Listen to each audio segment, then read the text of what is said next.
Europe 1. Le grand direct de la santé, Jean-Marc Morandini. On rappelle quand même qu'autour de la table, nous avons aujourd'hui Isabelle Quenin, le docteur Sophie Lemonnier, Anne Le Gall et le docteur Stéphane Clerget. Selon une étude du Centre d'information de l'eau, 80% des Français disent avoir confiance dans l'eau du robinet. Pourtant, l'eau qui se trouve dans nos rivières et nos nappes phréatiques est particulièrement polluée. Alors, comment peut-on boire l'eau du robinet sans danger? Docteur Sophie Lemonnier, vous êtes penchée sur ce sujet. Tout à fait. Alors, pour répondre tout de suite à votre question, c'est parce qu'elle est traitée. Alors, on verra peut-être comment on la traite. Mais il faut savoir que le produit qui est l'eau, c'est le produit alimentaire qui est le plus testé, le plus surveillé. Il y a 70 paramètres qui sont très très régulièrement étudiés, regardés, comme la température, les pH, les minéraux, les virus, les bactéries, les polluants. Et j'en passe, comme avec Anne.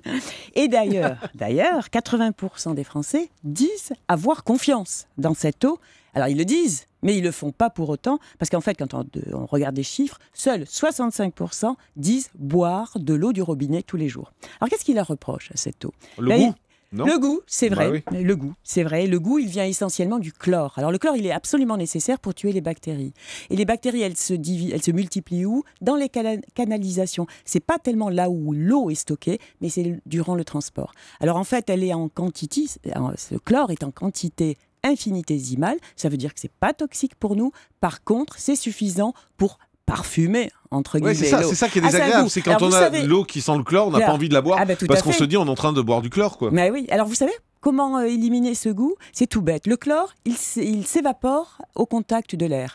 Donc ce que vous faites, si vous voulez boire l'eau du robinet sans cette odeur-là, vous la mettez dans un grand broc, vous laissez couler dans un grand broc à eau, vous laissez 3, 4, 5 minutes dehors, et ça rien suffit à que faire le partir fait d'être à l'air, d'accord. ça diminue, on va dire, ça diminue considérablement ce goût désagréable. Et puis, vous le mettez dans le frigidaire, vous le mettez dans une bouteille pour que ce soit fermé avec un bouchon, et vous la laissez au frigidaire. Et les deux gestes, fraîcheur, je dirais, et passage à l'air, diminue quasiment de 90% ce mauvais goût. Et on peut la garder combien de temps, l'eau du robinet? 2-3 jours. 2-3 jours, pas plus.